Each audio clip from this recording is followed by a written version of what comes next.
Hey everybody, this is Brad from Johnson Small Engines, better known as the one-handed mechanic. If I can do it, you can too. Today we have here a Craftsman 6.5 horsepower, 24-inch path electric start snow thrower with the Briggs and Stratton. They call it the power-built snow overhead valve Briggs and Stratton engine. Don't get too many of these engines around this area. The Briggs and Stratton started putting the engines on the machines when Tecumseh had issues. So this one here, as you can see by the tag, this was in my shop in December of 2021, and it is now November 2023. And it is a no-start condition, just like it was when it came in last time. He says he was starting it every 3 months. Pretty much, I don't like you to start it every 3 months. If you're gonna start it, you should probably do it between 30 and 45 days, and you should run it for about 15 minutes. Now, the first thing you wanna do with a machine that's been sitting, you wanna check the oil. And if you're on level ground, and we'll take this out and, all right, well that is right on the mark. It's right on the upper line and it is not overfilled. What I'm getting at with checking the oil, you want to smell it, smell your oil and make sure it doesn't smell like gasoline. If your oil level is extremely high on the dipstick, that means that you do have a carburetor problem. If it smells like gasoline, you also have a carburetor problem, which just kind of goes hand in hand with each other.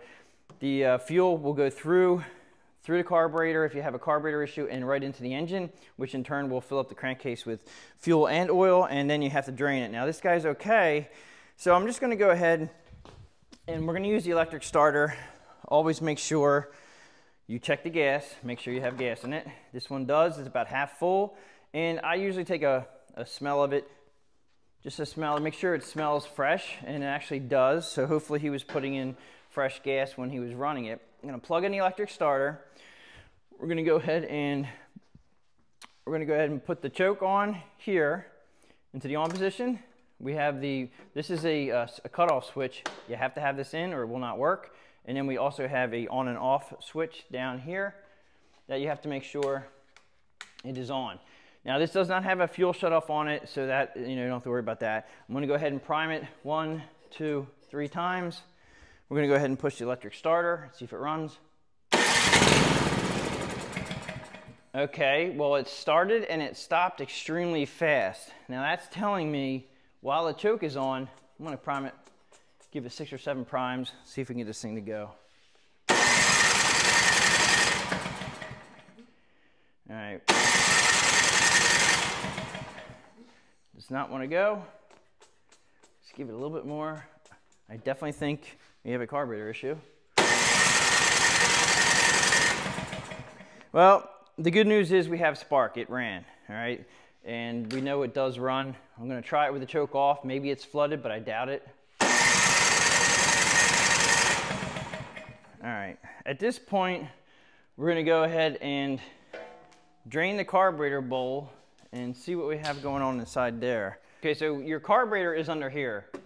And it definitely is well protected right here, so that means that we cannot get into the carburetor bowl very easily. So what we're gonna have to do is, we're gonna have to take off this top cover here.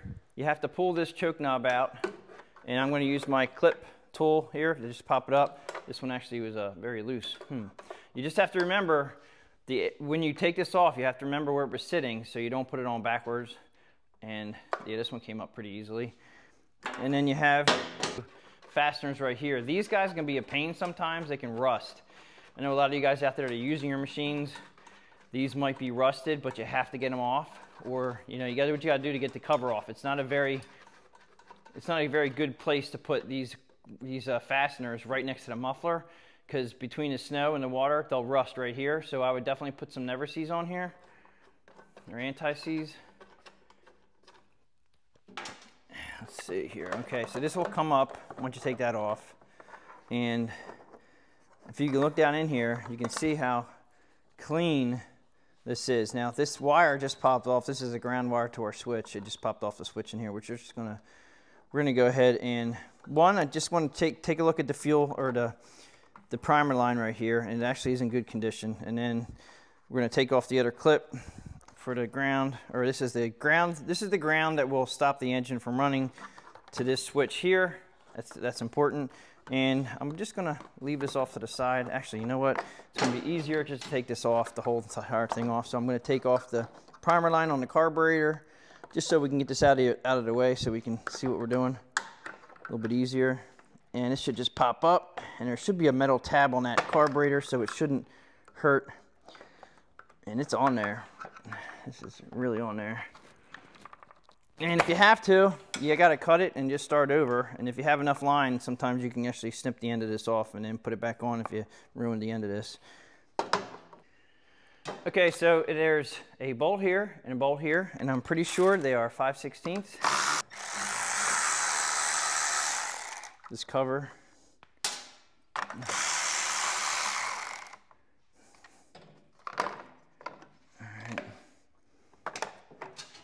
All right, so here is the bowl of the carburetor, which we're going to take off. Now, I want to go ahead and pinch the fuel line.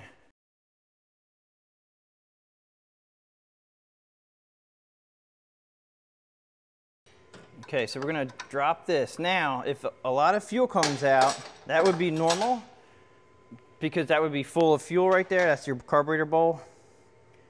And we're going to go ahead and take this out and see what it looks like. Now, if you guys are sensitive to gasoline, put gloves on. No, I'm not seeing any fuel yet. Usually fuel is flowing by now, and it would have been coming out of the carburetor bowl. Now, this is on the Briggs and Stratton carburetors. There is a hole here, right? There's a little teeny hole in here.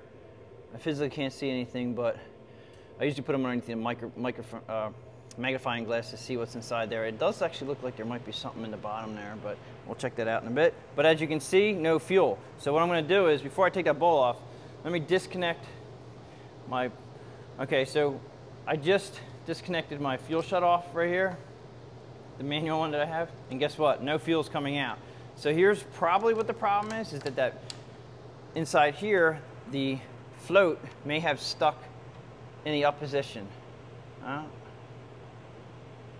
Wow, it ran a little bit, but there's a little bit of dirt in the bottom, not much. But there's no fuel flowing. And let's just see here. I just took off the my fuel pincher, and we're getting absolutely nothing through here. If you can come around here, let me show you guys this. The needle valve, you can't see this, but inside here, the needle valve is actually stuck. The needle valve is stuck in the closed position. And realistically, that would happen from a little bit of bad gas, or, I mean, the carburetor is so clean, that's very odd. So what I'm going to try to do is, okay, I'm not sure if you're going to be able to see this 100%, but behind here is the needle valve, and it's stuck in the up position. And man, it's stuck. Oh, we got a little bit coming. It's still stuck in the up position. All right, unfortunately, this can happen. It's usually due to gas going bad, but wow. All right, this is a little odd one. But basically, we're not getting, it's starting to flow a little bit there because I've been able to kind of nudge down the needle valve that's back in here. We're getting a little bit now. I want to go this is going to have to come apart anyway.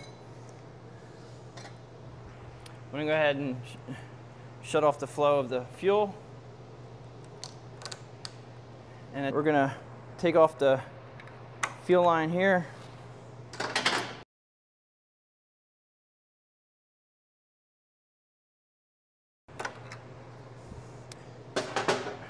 Now we have to get off. This is a 10 millimeter or 3/8, and then you can also use the Torx, it looks like. But to get back in here, it's a little bit tricky. I'm going to go ahead. You can also take off this bracket here to get back in there, which I think is going to help us out. So I'm going to go ahead and take these off, and these should be 5/16 on these too.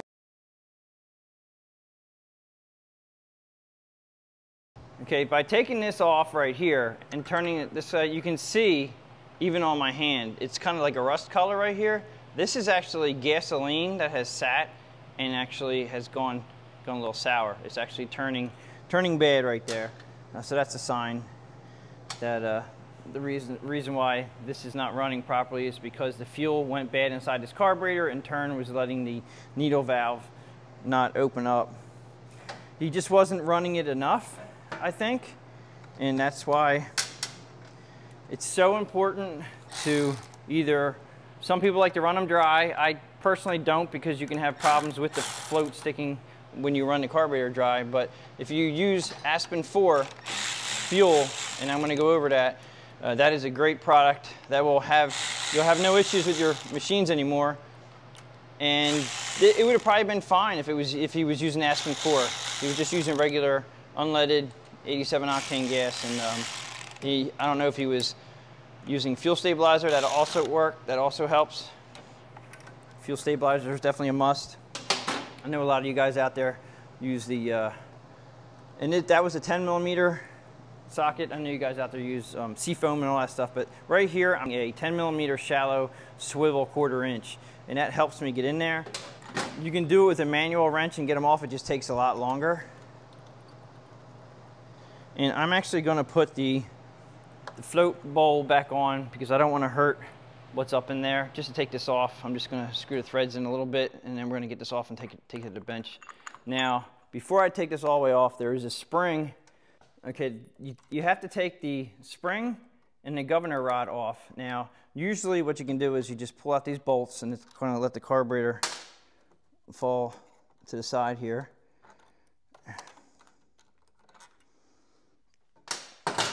And then the governor on this is full speed all the time. So you have to kind of pull this out, and it feels weird. There's so much tension against the governor. You don't want to overextend that. I'm going to try to hold the governor arm with my one arm, and then it's like a hook right here. So we're going to go ahead and pull this down off of here. My fuel line's getting in the way, but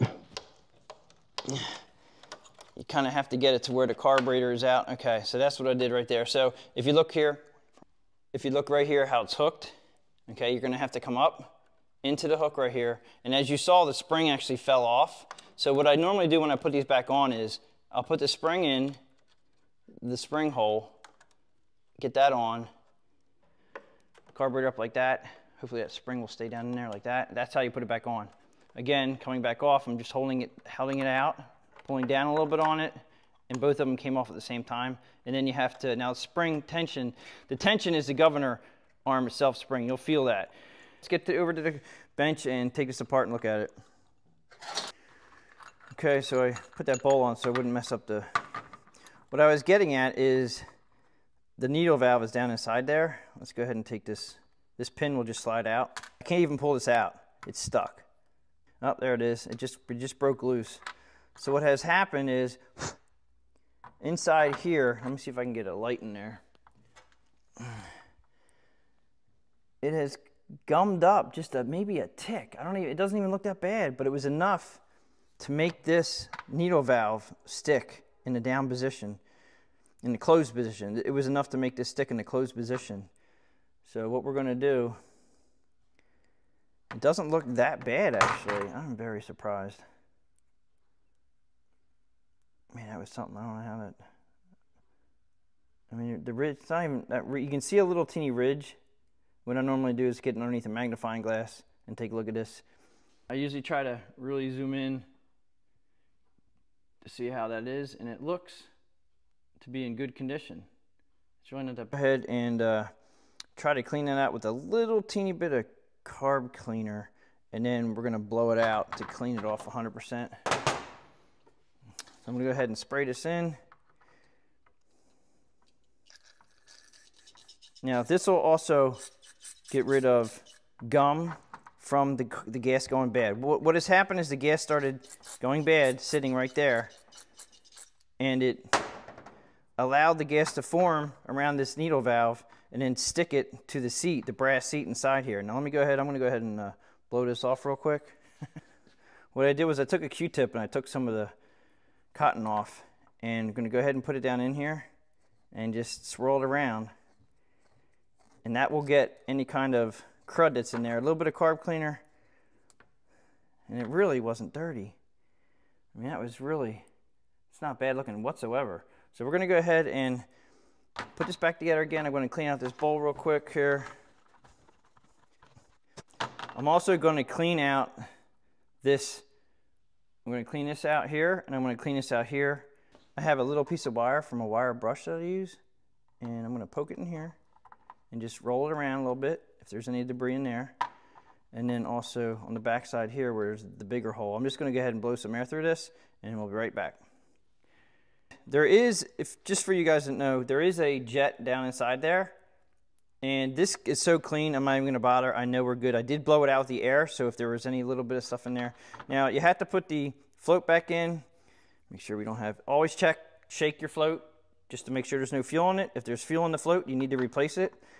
There is also a little teeny, there's a spring-loaded guy right here. You can see that. That little teeny tab right there is spring-loaded. You got to make sure that it goes up and down, which it does. Okay, so you're going to put the needle valve back on the float like this. It's just going to sit like that. And then you carefully, needle valve goes into the seat, like so.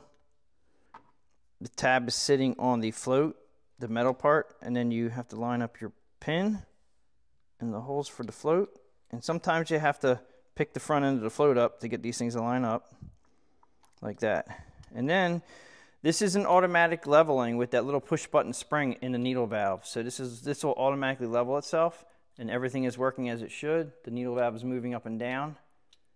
All right, we're going to go ahead and put the carburetor bowl back on. And if you have any questions about the gaskets, you need to replace the gaskets, then do so. All right, just like I showed you before. This fuel line's in my way a little bit, but I'm going to pull the governor arm out a little bit so I can get this on.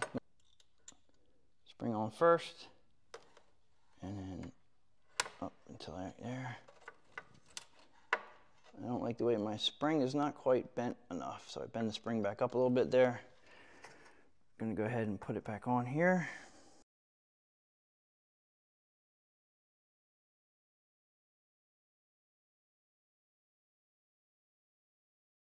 And I just make sure by hand that they're very tight. I'm going to go ahead and put the fuel line back on. If the fuel line's deteriorated a lot, you may have to pull the tank and replace. This fuel line is fine. It's pliable and it's very snug going on there. Go ahead and take a pair of pliers and try to push down on it like so. And put your, like there. I'm going to go ahead and release. Right now, we're just going to go ahead and release the fuel line and make sure that we don't have any issues with it leaking. We can go ahead and start it the way it is. Won't be able to, we can shut it off with this shut off spark, or with this shut off over here, so we don't have to worry about this plug. This is open circuit right now, so this should allow this engine to have spark and run. So we're going to go ahead and fire this thing up. It doesn't look like it's leaking.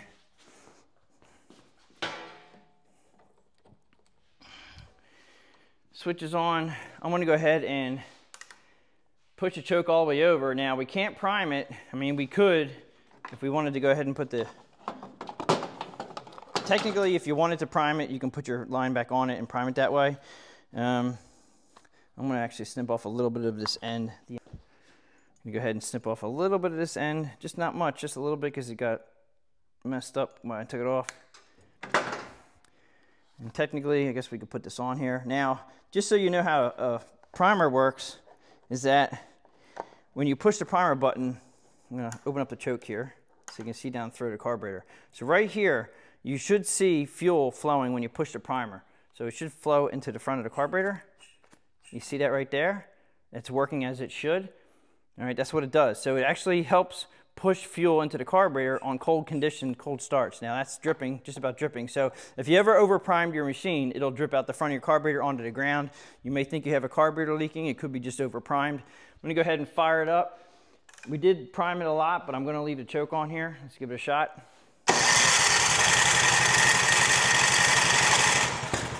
Up.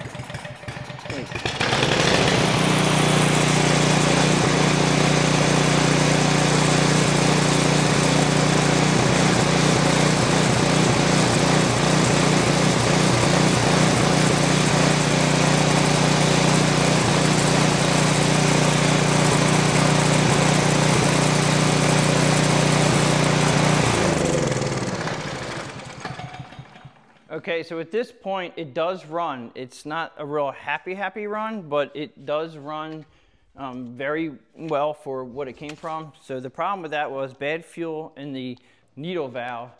Now, I just want to let you know, this is a product that I've been using for about 4 years now, Aspen 4. This will eliminate this problem. This guy had this in here 2 years ago, and it ran perfect when it went out the door. So he tried his best to run it every so many months. He said 3 months. It was a little bit long in my eyes, but if you do forget to run it, the Aspen 4 is it's an easy start, non-ethanol fuel. It's 92 octane. It is gasoline. You have to use this only. Don't mix it with your gas coming out of gas pumps. I can't talk enough about Aspen 4. It is an alkylate fuel, which you need to go to their website and read up on that. I'm not a chemist, but it is very good stuff. It's very stable, and it basically is extremely clean burning. And if I take the fuel out of here, I can already tell that being in the shop and smelling the fumes coming from this regular gasoline coming through this machine is it's bad carbon monoxide. And if I swap everything out of this tank and put Aspen fuel in here, you literally won't even smell this burning. It's very clean burning. It has stabilizers in it that will stay fresh up to 2 years in your machine, and it will stay up to 5 years fresh in the container. And like I said, I've been using this for about 4 years now. I actually have a can sitting off to the side that I've been opening up every year for the last 2 years, and it smells just like the same as it was from day one. So I'd highly recommend buying this. Check it out. I'll put a link in the description below to check it out online where you can get it near you. And pretty much, yeah, so I'm going to go ahead and run this machine outside. We're going to button it back up again. I'll come in tomorrow to make sure it's not leaking. Your carburetor is extremely bad looking on the inside. I would definitely replace it. This is a good video on how to replace the carburetor and put it back on. The overhead valve, Briggs and Stratton engine. And again, this is a 6.5 horsepower valve. I just want to interrupt you guys. If you want to watch this until the end and me putting it all back together again, it'll be right after the outro. If you guys like this video, please give it a thumbs up. Please subscribe, tell your friends about my channel, and I'll catch you guys on the next one. Hey guys, if you guys want to watch me too, what I'm going to do, if you guys want to watch the end of this, is that I'm going to put Aspen fuel in this guy's machine so he doesn't have this problem again. And I know I ended the video, but I thought maybe if anybody is still at the end here, you can go ahead and watch me take this back off again. We're going to go ahead and take this fuel line and put it in a glass container and get rid of the fuel. I'm going to drain that this way.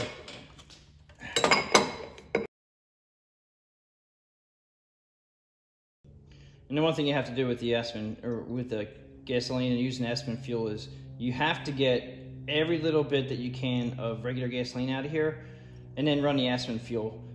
It is a little bit pricey, but for in our area, I mean, Aspen fuel, I can't say enough about it. It's really great fuel. It actually looks like moonshine in a container. It looks like water. It's just a much more pure form of gasoline, and it makes me feel that our gasoline coming out of our gas pumps is almost like diesel fuel. I mean, it's incredible. If you start using it, you'll understand 100%. Okay, so we're getting full here. We're gonna go ahead and get another jar in here. And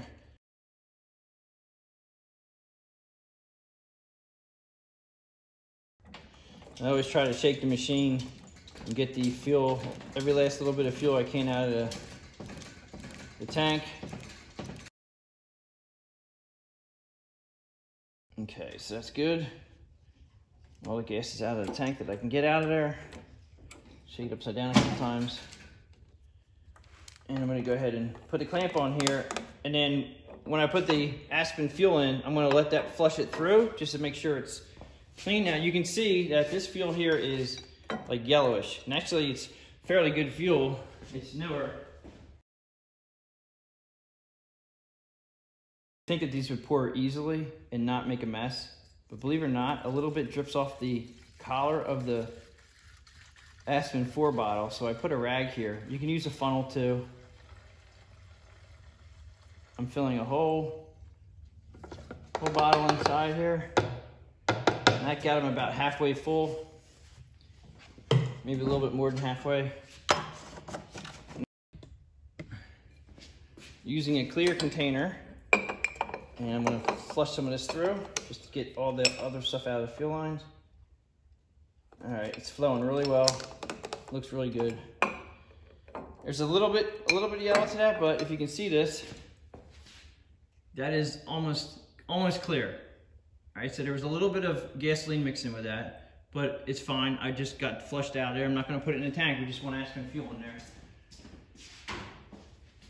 I'm going to go ahead and put this back together again. I wish you guys could smell the difference in the carbon monoxide when you run this thing. It's unbelievable how clean this burns. The Aspen fuel burns. It burns so clean.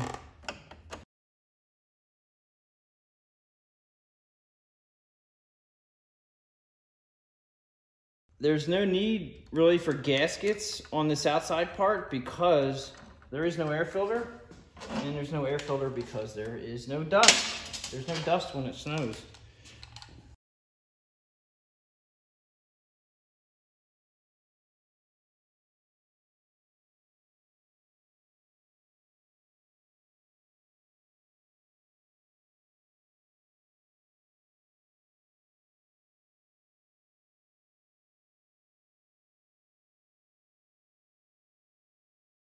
Make sure your primer line is in good shape and not dry rotted and cracked. This one is good shape. I'm gonna go ahead and put the wires back on the on and off switch. And you wanna make sure that these wires do not interfere with around the muffler area. So I try to push them out of the way, push them down, tuck them down in there. And then this guy here just goes over the lip. There's a lip right here, and then this cover goes over the front of that lip. But there's also a little teeny crevice in here that it goes actually between. So it slides in between the crevice, and then it's like a little puzzle right there. And then as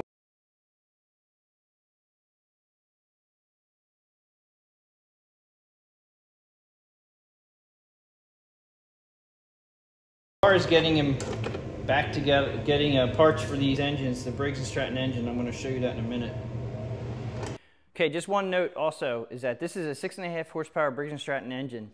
To look up parts for this thing, if you need to look up your carburetor part number or any gaskets, right around here, the model is stamped right on. It's a model, type, and code. And this was built in 2005, but you need the 12A113, and then it's 0350-E1. Every Briggs and Stratton engine, at least the snow throwers, they either have them here or on the valve cover, and this one's right here. So I just wanted to let you guys know that as far as ordering parts.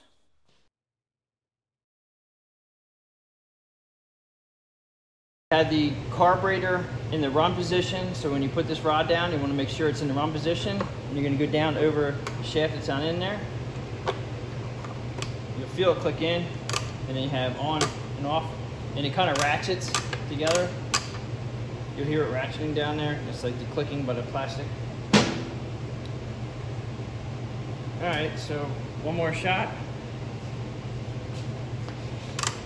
Choke on. We're gonna give it a pull this time.